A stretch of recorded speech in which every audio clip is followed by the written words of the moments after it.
This message is for the ones that feel everything.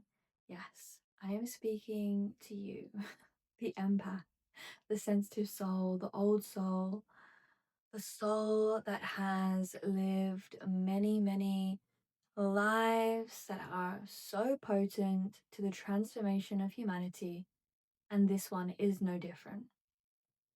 So, welcome, kind hearts, for those that you are new here. I am a sensitive soul myself, and I guide other sensitive souls on their spiritual awakening path to help with their expanded awareness to integrate and embody that beauty that you have created. So let's dive in. Let's speak about this. Let's go in to the sensitivity. Let's go there today, right? Because this is something that I have dealt with, and I see this so often that people are like, I'm so sensitive. How do I live in this world with this level of sensitivity? I can't allow myself to feel this because it is too much. The world feels too much. Is it the world that feels too much? Or is it that you are such a beautiful, expanded soul and the world hasn't caught up with who you are? Hasn't caught up with the vibrational match of you. Yeah, and that pace that you are creating for reality, the essence that you are embodying and creating. Because in truth, you aren't here to match the energy of what's already here. You are not here to shrink, shape, and shift yourself so that you can survive here. This isn't about survival. This isn't about trying to fit in. This isn't about even trying to be yourself so that others will accept you and you can get through life. No, this is about you understanding that you're completely different. We are all so unique, and you, as a sensitive soul, is holding sensitive information like codes of creation that are wanting to be anchored here on this earth at this time. And so it takes a lot to allow that into the body. And the trick here is to work through your embodiment and allowing that to be able to surrender to that. And I know that that can be a tricky word for people as well, because why should we have to surrender to something that maybe feels uncomfortable, maybe feels difficult? And I want you to know that it's not about surrendering and allowing challenges and difficulty and discomfort, but it's about surrendering to your true nature. It's about really softening and allowing yourself to go, yeah, this is me. This is okay. It's okay to be me. It's safe to be me. And then learning how you can create that safety. Because when we're in contraction, we're not allowing that expansion.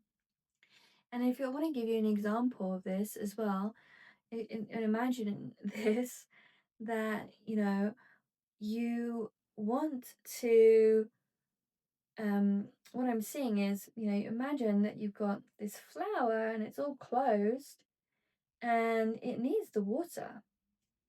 And the water's trying to get in, but it's keeping itself closed. It's got to open itself a little bit to allow that water in, and it softens, softens, softens, and it opens up and it can blossom, right? You can even imagine it's the light. The light wants to come in and penetrate. Photosynthesis wants to blossom, right? You gotta allow yourself to allow in your true self and work with that sensitivity. Work with the vibrational essence of you to land into the body and feel more of yourself. When you get a sense of yourself, you then get a sense of how to navigate your reality from that place, not from what you've been taught, not from what other people think that you should behave and act upon, and how you deal with your everyday life, you know, how you interact with people, that's going to be down to you.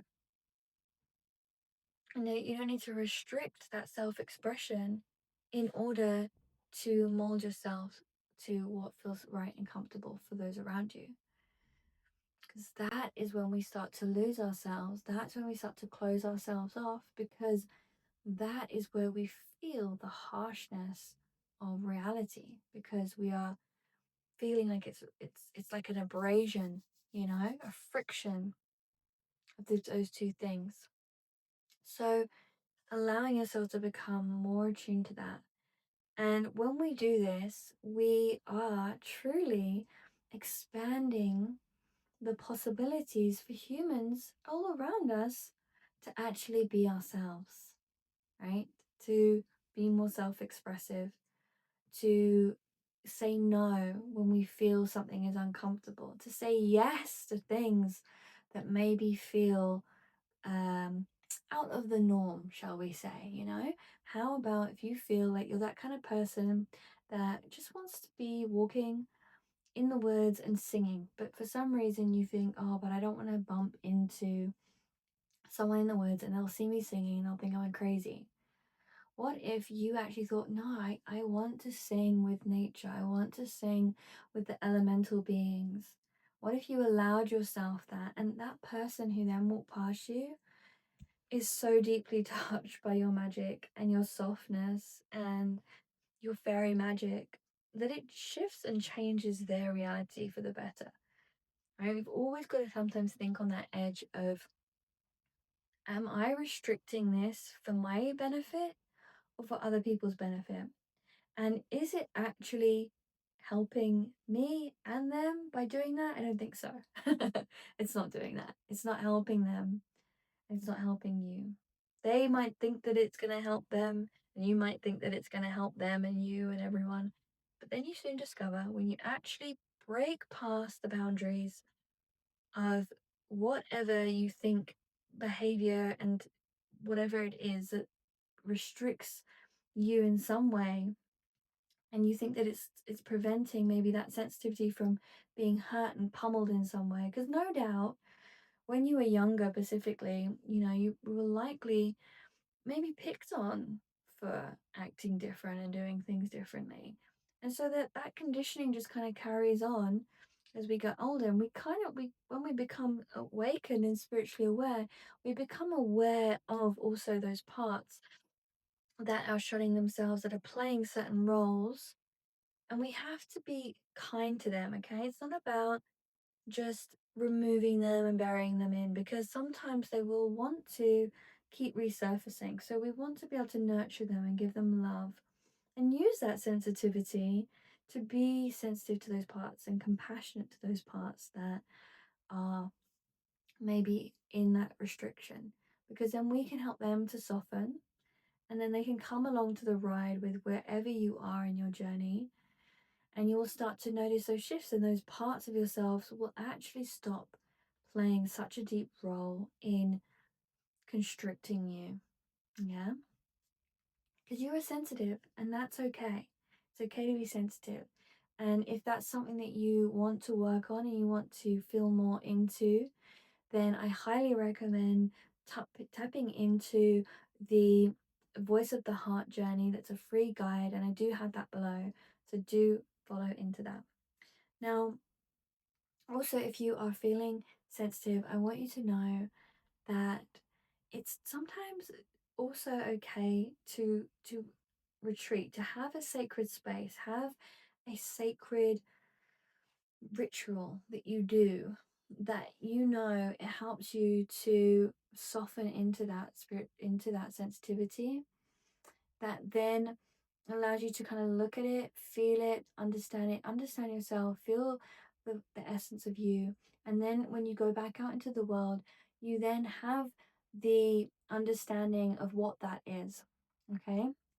Because what can often happen is sensitive beings will be out into the world And it's like everything kind of merges with you, right? You might feel that you are entangled in all these thoughts and beliefs of others, and that can be overwhelming and quite messy for you. And maybe sometimes you even lose your sense of self due to that. And it can even happen in the most beautiful ways of, being in a relationship, or if you live in a community with other like-minded souls. You can be totally in that soup and it feels really good, but being that sensitive means that you do need to sometimes just come away, feel yourself, clear whatever is kind of not self and not serving you to drive forward, because we can still sometimes lose ourselves in this beautiful way. It feels great, but we actually realize that it's still not our true self. It's still not holding the soul essence into its fullest expression. And we want to come into that fullest expression. So allow yourself to have that. Yeah. Don't feel guilty about sometimes having to take yourself away and have those sacred space moments where you just like recollect yourself, recharge your batteries, and come into that alignment. And I think that there's so many people right now that probably like, oh yeah, I needed to hear that and remember that. Of course, I'm allowed. It's perfectly acceptable. I think everybody like needs to learn to do it, even if you're someone who doesn't think that you pick up everybody else's energy. Trust me, we all need. It's such beautiful nourishment to have solitary time and time on your own, because it does things. It allows that person, that being that is you, to fully witness and see yourself.